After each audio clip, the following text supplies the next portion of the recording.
You realize deep way under the surface, and like a fire needs coal in the furnace. This is your goal that makes it all worth it. This is your why that gives you your purpose. Let's go. Thoughts can keep you down, pushing deep until you drown, or they can keep you up strong, focused on the now.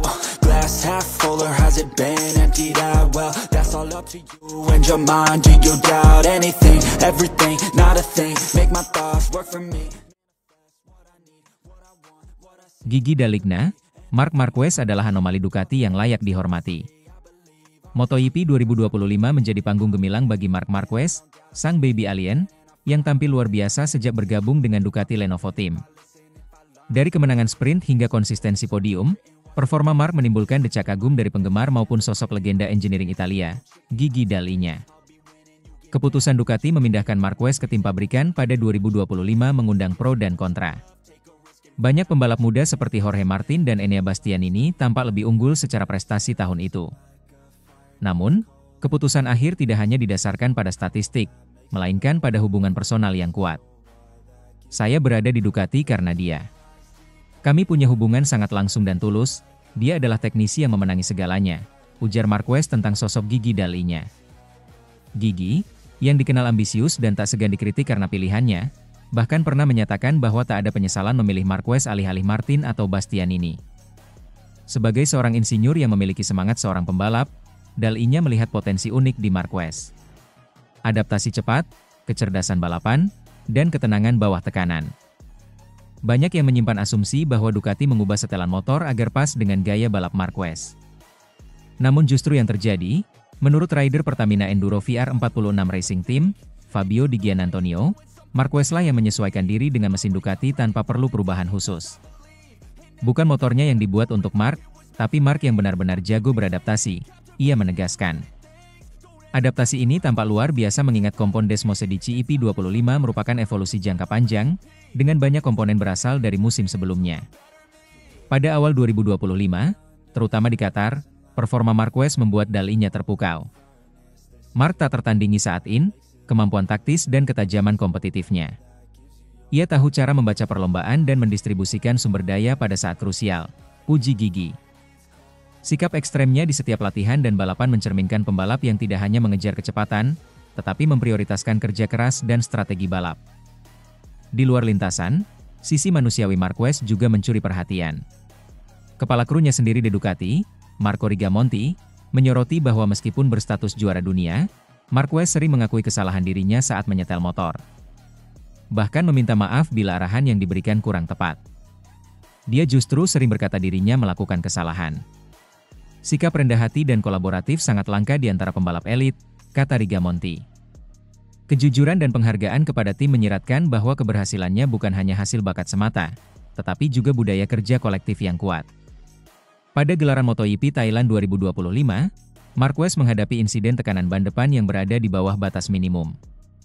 Untuk menghindari penalti waktu substantif, ia sempat menyerahkan pimpinan balapan kepada adiknya, Alex, sebelum akhirnya kembali memimpin di lap terakhir dan meraih kemenangan. Gigi D'Aligna menjelaskan bahwa anomali ini dipicu oleh suhu lintasan yang lebih rendah dari prediksi, ditambah perangkat lunak tekanan ban yang belum sepenuhnya optimal. Namun, ia tetap memuji ketenangan dan pengalaman Marquez dalam mengatasi krisis di tengah balapan. Pada 2024, Jorge Martin diperkirakan menjadi kandidat kuat kursi bersama Pecco. Namun ketika peralihan akhirnya terjadi, D'Aligna lebih memilih Marquez, dengan keyakinan bahwa dua rider dengan rekam jejak tinggi akan meningkatkan peluang juara dunia. Bagi Gigi, mempertahankan konsistensi dan kejayaan jangka panjang lebih penting daripada hasil jangka pendek. Bagi Ducati, memiliki Marquez dalam tim berarti mencegahnya menjadi kekuatan besar di tim rival seperti KTM atau Aprilia. Sobat fan MotoGP sering membandingkan adaptasi Marquez di Ducati dengan era kejayaannya bersama Honda. Kini, dengan EP25 yang notabene motor pabrikan mainstream, Marquez justru tampil bak alien. Cepat adaptasi, konsisten di atas podium, dan kerap memimpin balapan dari start hingga finish. D'Aligna pun menyebut performa Marquez bukan normal, memenangkan banyak balapan di musim pertamanya tanpa banyak upgrade motor, bergantung pada skill belaka. D'Aligna sendiri menegaskan bahwa perbedaan gaya balap Marquez dan Pecco tak masalah. Ducati mampu menyusun motor yang cocok untuk keduanya. Ini bukan kekurangan, melainkan bukti keahlian engineering dan fleksibilitas setelan tim pabrikan. Mengapa Marc Marquez adalah anomali yang layak dihormati? Marc Marquez adalah anomali di dunia MotoGP. Bukan karena ia berbeda, tapi karena ia menetapkan standar baru. Ia mampu beradaptasi dengan cepat, bahkan saat motornya tidak disesuaikan untuknya. Hubungannya dengan bos Ducati, Gigi Dall'Igna, pun menjadi kekuatan unik yang mendukung keputusan-keputusan besar. Dengan mentalitas juara yang rendah hati, taktis, dan terbuka terhadap kritik, Marquez menunjukkan kualitas yang melampaui sekadar angka. Meski datang sebagai pendatang baru, ia langsung tampil impresif dan menjadi inspirasi bagi seluruh tim. Ia bukan hanya pembalap andal, tapi juga pemicu kultur kerja yang kuat.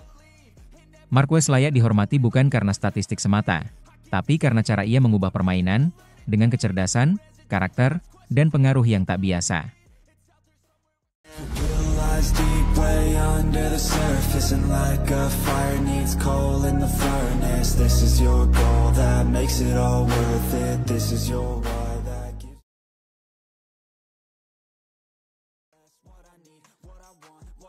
Marc Marquez kembali jadi versi terbaik dirinya sebelum cedera. Dovizioso, dia lebih buas dari 2019. Marc Marquez tidak hanya kembali ke lintasan MotoGP sebagai pembalap kompetitif. Ia bangkit sebagai sosok yang bahkan lebih tangguh daripada dirinya sebelum cedera parah yang mengubah arah karirnya pada 2020.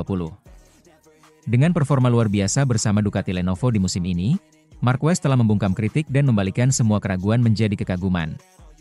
Ia tak sekadar kembali, ia kembali sebagai versi terbaik Marc Marquez yang pernah ada. Bahkan rival lamanya, Andrea Dovizioso, yang bersaing ketat dengannya selama era dominasi Honda di akhir dekade 2010-an, memberikan pengakuan tulus terhadap kebangkitan Marquez. Dalam wawancara dengan media Italia, Dovi menyatakan, "Saya tidak ragu mengatakan ini. Marc yang sekarang adalah versi yang lebih matang dan lebih cerdas dari dirinya yang dulu. Apa yang dia tunjukkan musim ini bukan hanya soal kecepatan, tapi juga kedewasaan sebagai pembalap. Dia sudah kembali, dan mungkin lebih baik dari sebelumnya." Pernyataan Dovizioso itu tidak berlebihan. Statistik musim 2025 membuktikan dominasi mutlak Marquez di lintasan.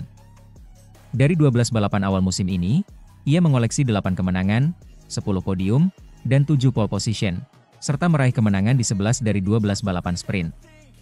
Kategori yang bahkan belum ada saat ia memenangkan gelar terakhirnya pada 2019. Jika dibandingkan dengan musim emas 2019, saat ia meraih gelar juara dunia ke-8-nya, pencapaian Marquez musim ini bahkan melampaui catatan luar biasa 5 tahun lalu. Di pertengahan musim 2019, ia meraih 6 kemenangan dan 11 podium, mengumpulkan 250 poin dari 300 poin maksimal, yakni 83,3%. Namun di musim ini, Marquez sudah mengantongi 381 poin dari 444 yang tersedia, atau sekitar 85,8%. Dominasi yang hampir total. Lebih dari angka-angka, cara Marquez memenangkan balapan pun mengalami transformasi. Dikenal dengan gaya membalap agresif dan penuh risiko, kini Marquez menunjukkan bahwa ia bisa mendominasi dengan ketenangan, kecerdasan taktis, dan kendali penuh atas situasi balapan. "Saya menemukan kembali versi saya yang hilang setelah cedera. Bahkan mungkin lebih baik dari itu. Sekarang saya membalap dengan ketenangan, tapi rasa lapar saya tetap sama," ujar Marquez seusai kemenangan telaknya di Brno, yang menjadi kemenangan ke-8-nya musim ini. Perubahan ini tidak datang begitu saja. Marquez harus melalui masa-masa kelam sejak cedera parah di IP Spanyol 2020. Ia menjalani 4 kali operasi pada lengan kanannya, kehilangan momentum, dan sempat diperkirakan tidak akan pernah kembali ke level tertinggi. Keputusan berani meninggalkan Repsol Honda, tim yang telah membesarkannya. Di akhir 2023, dan bergabung dengan tim satelit Gresini Ducati, menjadi titik balik. Di sanalah ia mulai berdamai dengan dirinya sendiri, mengenali kembali insting alaminya di atas motor. Dan pada 2025, saat mendapat tempat di tim pabrikan Ducati Lenovo, Marquez menunjukkan bahwa kepercayaan tim terhadapnya adalah keputusan yang sangat tepat. Marc hari ini bukan hanya pembalap cepat, tapi juga pembalap cerdas. Dia tidak gegabah. Itu yang membedakan dia dengan versi sebelumnya, puji Dovizioso. Mentalitas Marquez juga menunjukkan transformasi. Alih-alih berbicara besar soal kapan dan di mana akan mengunci gelar juara dunia ke-9-nya, ia memilih merendah namun tetap penuh keyakinan. "Saya tidak mau bicara soal menutup kejuaraan. Saat ini saya tahu, saya satu-satunya yang bisa mengalahkan diri saya sendiri. Jika harus bertahan, saya akan bertahan. Tapi jika ada peluang menang, saya pasti akan kejar, ujarnya. Dominasi Marquez memang membuat banyak orang mulai berspekulasi soal kapan ia akan menyegel gelar. Ada yang berharap itu terjadi di Misano, sirkuit kebanggaan mendiang rivalnya, Valentino Rossi. Namun, Marquez memilih untuk tidak terjebak dalam narasi tersebut. Salah satu indikasi paling mencolok dari evolusi Marquez adalah gaya kemenangannya musim ini. Jika dulu ia dikenal sebagai Raja Duel, yang suka bertarung hingga tikungan terakhir, kini banyak kemenangannya datang dengan jarak waktu yang lebar dan kontrol penuh sejak awal hingga akhir balapan. Namun bukan berarti ia kehilangan naluri bertarungnya. Dalam balapan sprint di Sachsenring, Marquez menunjukkan taring lamanya, menyalip Marco Bezzecchi di lap terakhir untuk merebut kemenangan dramatis. Adrenalinnya beda, benar-benar ledakan emosi. Tapi sekarang, kalau bisa menang dengan keunggulan dan lebih tenang, saya ambil itu. Saya sudah mengubah gaya balap saya. Saya tetap cepat, tapi dengan denyut nadi yang lebih rendah, ungkapnya dengan senyum. Kini, di usia 32 tahun, Marquez tidak lagi hanya memburu gelar. Ia tengah membangun warisan, mencoba mencatatkan namanya sebagai pembalap terhebat sepanjang masa, sejajar atau bahkan melampaui nama-nama legendaris seperti Valentino Rossi dan Giacomo Agostini. Dan dengan performa seperti ini, sangat mungkin bahwa dunia sedang menyaksikan kebangkitan goat MotoGP sejati.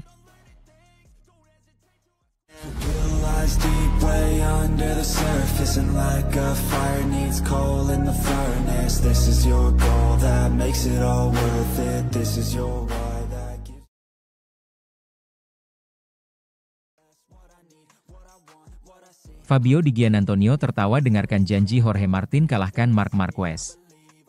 Jorge Martin, sang juara dunia MotoGP 2024, kembali menggebrak dengan pernyataan panas. Ia berjanji akan mengalahkan Marc Marquez musim ini. Bukan sekadar tekad biasa, namun janji itu ia bawa sebagai misi pribadi untuk membuktikan bahwa dirinya layak disebut salah satu pembalap terbaik sepanjang masa. Namun, tak semua pembalap menanggapinya serius. Fabio Di Giannantonio, pembalap Pertamina Enduro VR46 Racing Team, malah menanggapinya dengan tawa. Sejak awal 2024, tensi antara Martin dan Marquez mulai terasa. Meski sama-sama mengendarai motor Ducati, keduanya berada di tim berbeda, Martin di Pramac, Marquez di Gresini. Namun performa mereka membuat keduanya jadi pusat perhatian. Martin akhirnya merebut gelar dunia, tetapi Marquez tak kalah mencuri panggung dengan serangkaian podium dan kemenangan spektakuler di awal musim. Namun drama sesungguhnya dimulai ketika Ducati justru memilih Marquez untuk promosi ke tim pabrikan 2025, meninggalkan Martin yang sudah lebih lama berkontribusi dan meraih gelar juara. Merasa dikhianati, Martin memilih hengkang ke Aprilia Racing. Dari sanalah lahir janji besar itu. Kalau saya bisa mengalahkan Marc, saya akan menganggap diri saya salah satu pembalap terbaik sepanjang sejarah, ujar Martin. Janji Martin bukan tanpa dasar.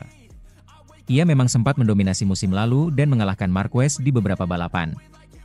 Namun banyak pihak mempertanyakan apakah Marquez saat itu sudah berada di level terbaiknya, mengingat ia baru bangkit dari cedera lamanya. Salah satu komentar paling mencolok datang dari Fabio Di Giannantonio. Di Gia hanya tertawa kecil dan berkata, "Lucu juga mendengar itu. Marc belum menunjukkan semua giginya tahun lalu. Kalau tahun ini Martin coba tantang Marc, saya sarankan pakai pelindung ego juga. Bukan cuma helm," kata Di Gia. Komentar itu langsung jadi viral di media sosial MotoGP. Banyak fans menilai Di Giannantonio menyentil kepercayaan diri Martin yang kelewat tinggi. Namun sebagian justru melihatnya sebagai bumbu manis dari rivalitas yang kian seru. Sayangnya, musim 2025 dimulai tidak sesuai harapan bagi Martin.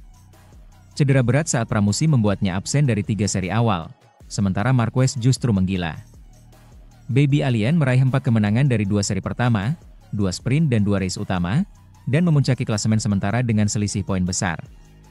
Seandainya Martin tidak cedera pun, saya ragu dia bisa kalahkan Marc tahun ini, ujar mantan pembalap Alex Barros. Di sisi lain, Marquez justru memperlihatkan empati. Ia mengirim pesan pribadi kepada Martin agar tidak tergesa-gesa kembali ke lintasan.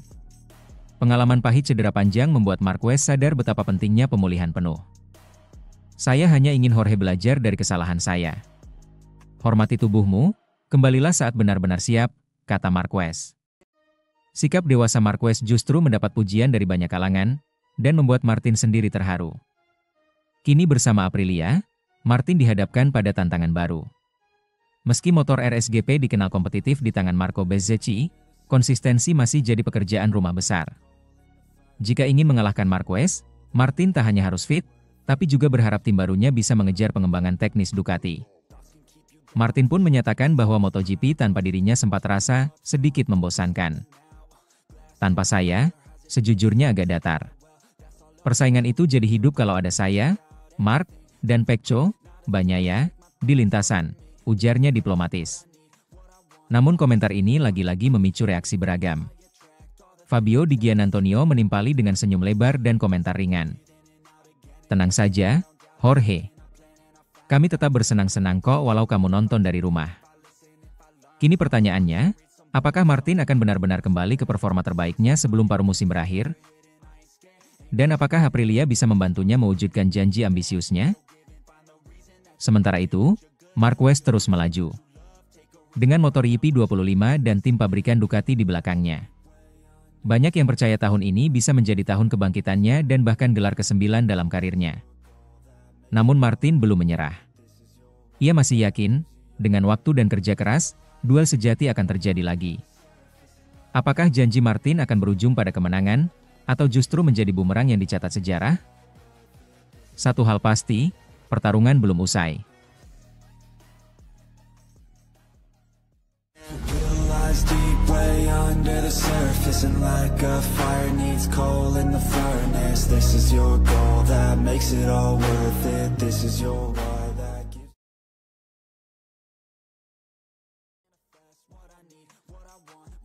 Digadang mampu saingi Marc Marquez, Fabio Quartararo buka suara.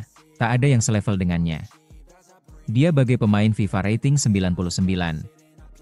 Dalam dunia MotoGP, hanya sedikit nama yang mampu menyamai level dominasi seorang Marc Marquez. Sejak kemunculannya di kelas Premier, pembalap asal Spanyol itu langsung mengguncang dunia balap motor dengan kecepatan dan gaya membalapnya yang agresif. Namun, munculnya Fabio Quartararo sempat memunculkan harapan baru bagi penikmat MotoGP. Bisakah rider muda asal Prancis ini menjadi penantang serius untuk menghentikan dominasi Marquez? Harapan itu bukan tanpa dasar. Bahkan legenda hidup seperti Giacomo Agostini pun pernah menyebut Quartararo sebagai satu-satunya pembalap muda yang berpotensi menggoyang singgasana Marquez, asalkan tunggangannya cukup kompetitif. Sayangnya, motor Yamaha yang saat ini dikendarai Quartararo belum berada di level yang dibutuhkan untuk bersaing secara konsisten di papan atas. Meski demikian, bukan berarti Quartararo menyerah begitu saja. Dalam wawancara terbarunya bersama media asal Spanyol, AS, Quartararo mengulas secara jujur bagaimana ia memandang persaingannya dengan Marc Marquez serta peluangnya jika keduanya berada dalam kondisi dan paket motor yang setara. Dalam kondisi tertentu yang jarang terjadi, Marc hampir tak terkalahkan. Tetapi di lintasan kering, kami bisa memberikannya beberapa masalah, ujar Quartararo dengan nada optimistis namun tetap realistis. Sebagai pembalap yang dikenal memiliki race pace murni yang sangat cepat, Quartararo percaya bahwa dia masih punya peluang untuk menantang Marquez, setidaknya dalam kondisi lintasan yang lebih bersahabat.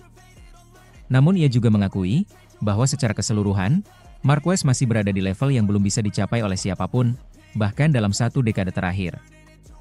Menurutku tidak ada seorang pun yang selevel Marquez saat ini. Dan saya tidak hanya berbicara soal sekarang, tetapi juga 10 tahun terakhir, tambahnya. Dalam pandangan Quartararo, Marquez bukan hanya cepat di satu kondisi saja. Ia bisa tampil luar biasa di lintasan kering, basah, atau bahkan saat dirinya sedang cedera parah. Dia cepat dalam segala hal. Bahkan dengan satu lengan, dia masih bisa kompetitif. Itu luar biasa. Dia menjadi contoh buat semua rider, kata Quartararo, sambil menyamakan kemampuan Marquez dengan mode chat di permainan FIFA, seperti punya semua atribut dengan rating 99. Bukan tanpa alasan Quartararo memberikan pujian setinggi langit. Sebagai sesama pembalap, ia tahu betapa sulitnya menjaga performa dalam berbagai kondisi, terlebih ketika menghadapi tekanan dan tantangan di atas lintasan yang terus berubah. Fabio Quartararo sendiri memulai debutnya di MotoGP pada 2019 bersama tim satelit Yamaha, Petronas SRT. Meskipun berstatus sebagai rookie, ia langsung mencuri perhatian publik dengan sejumlah pole position dan duel-duel epik melawan Marquez, termasuk di Misano dan Buriram. Banyak yang mengira bahwa duel-duel tersebut akan menjadi pembuka era persaingan baru di MotoGP. namun jalan tak selalu mulus. Cedera panjang yang dialami Marquez pada 2020 membuat duel yang diimpikan banyak penggemar tertunda.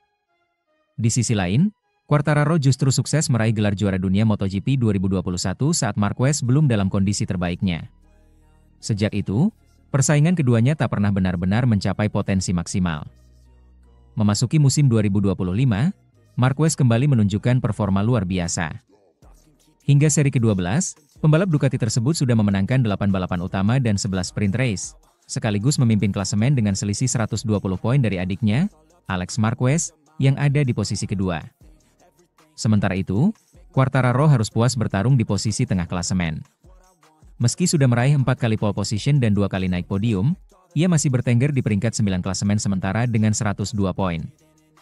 Performa motor Yamaha yang inkonsisten dan sulit bersaing di lintasan lurus membuatnya kesulitan mengejar para pembalap Ducati dan KTM. Meski demikian, semangat Quartararo tak surut. Ia tetap percaya bahwa dengan paket motor yang mumpuni, dirinya bisa menjadi ancaman serius.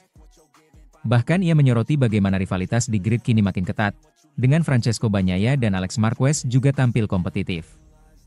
Komentar-komentar dari Quartararo bukan sekadar pengakuan akan dominasi Marquez, tapi juga refleksi dari perjuangan seorang pembalap yang terus berusaha mencapai level tertinggi. Ia tidak menyangkal kehebatan rivalnya, tapi juga tidak kehilangan keyakinan terhadap kemampuannya sendiri. Dengan masih banyak balapan tersisa di musim ini dan perkembangan teknologi yang terus berjalan, bukan tak mungkin jika di masa depan kita akan menyaksikan kembali duel-duel sengit antara Fabio Quartararo dan Marc Marquez. Seperti yang dulu sempat kita nikmati di 2019. Satu hal yang pasti, dunia MotoGP masih menyimpan banyak drama dan kejutan. Dan selama nama-nama besar seperti Marquez dan Quartararo masih menghiasi grid, pertarungan di lintasan akan selalu layak untuk dinantikan. Deep way under the surface, and like a fire needs coal in the furnace. This is your goal that makes it all worth it. This is your world.